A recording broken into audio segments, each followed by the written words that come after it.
আমার একটা ছোটোখাটো ভুলের জন্য আমার হচ্ছে ইনকিউবেটরে সবগুলা ডিম নষ্ট হয়ে গেছে। সবগুলা ডিম আমার নষ্ট হয়েছে, সবগুলা ডিম হচ্ছে সিদ্ধ হয়ে গেছে একদম। তাপমাত্রার হচ্ছে একটা ম্যানেজমেন্ট ভুল করছি, একটা ম্যানেজমেন্ট ভুল করার ফলে হচ্ছে আমার ডিমগুলো সব সিদ্ধ হয়ে গেছে। এখানে দেখতে পারবেন যে আমি একটা ডিম হচ্ছে ভাঙছি মাত্র। ডিমটা আপনারা দেখেন যে ডিমটা একদম একদম মানে খাওয়ার উপযুক্ত হয়ে গেছে, যেমন সিদ্ধ করলে যেরকম হয়।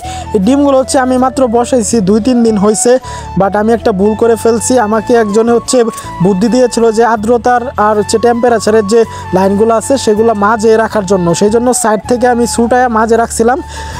বাট একটা ভুল করছি আজকে সকালে, সেটা হচ্ছে আমি যখন ডিমগুলো হাত দিয়ে লাড়াইয়া দিতেছিলাম তখন হচ্ছে আমি এই আর্দ্রতা আর তাপমাত্রা লাইনটা হচ্ছে আমি সাইডে বাজায় রাখছিলাম বা আউটসাইডে রাখছিলাম। সেটাও ভিডিওতে আপনারা দেখতে পারবেন কীভাবে রাখছিলাম। পরবর্তীতে রাখার পরে আমি যখন এই ডিমগুলো হচ্ছে হাত দিয়ে লাড়াইতেছিলাম বা সবগুলো ঠিকঠাকভাবে রাখতেছিলাম, পরবর্তীতে যখন ঢাকনাটা মারার সময় আমার মনে ছিল না যে আর্দ্রতা আর হচ্ছে তাপমাত্রার যে লাইনটা আছে সেটা ভিতরে রাখতে হবে। আমার এটা একদম মনে ছিল না। এটার ভিতরে না রেখে আমি হচ্ছে ঢাকনা মারা রেখে দিছি। এভাবে হচ্ছে 2-3 ঘন্টার সময় হচ্ছে আপনার কারেন্টের মাঝে লাইনটা লাগানো ছিল, আর হচ্ছে ভিতরে প্রচুর তাপমাত্রা সৃষ্টি হয়েছে। এই যে ভিডিওতে দেখতে পারতেছেন, এইভাবে আউটসাইডে আমি রেখে দিছিলাম। এগুলো আমার ভিতরে রাখার প্রয়োজন ছিল। এভাবে প্রচুর বেশি তাপমাত্রা সৃষ্টি হয়ে আমার ডিমগুলো সব গরম হয়ে গেছে। এগুলো 2-3 দিন আগে হচ্ছে বসাইছি।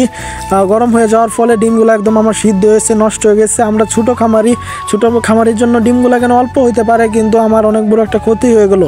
আমার হচ্ছে স্প্যারেন্স পাখি কম বা আমার হচ্ছে বীজ ডিম হচ্ছে ম্যানেজ করা অনেক বেশি কষ্ট হয়ে যায়। এখন এই ডিমগুলো রাইখে আর কিছু করার নাই, ডিমগুলো হচ্ছে সবগুলো আমাকে ফালায় দিতে হবে। মন খারাপ হলেও কিছু করার নাই, নতুন করে আবার বসাইতে হবে।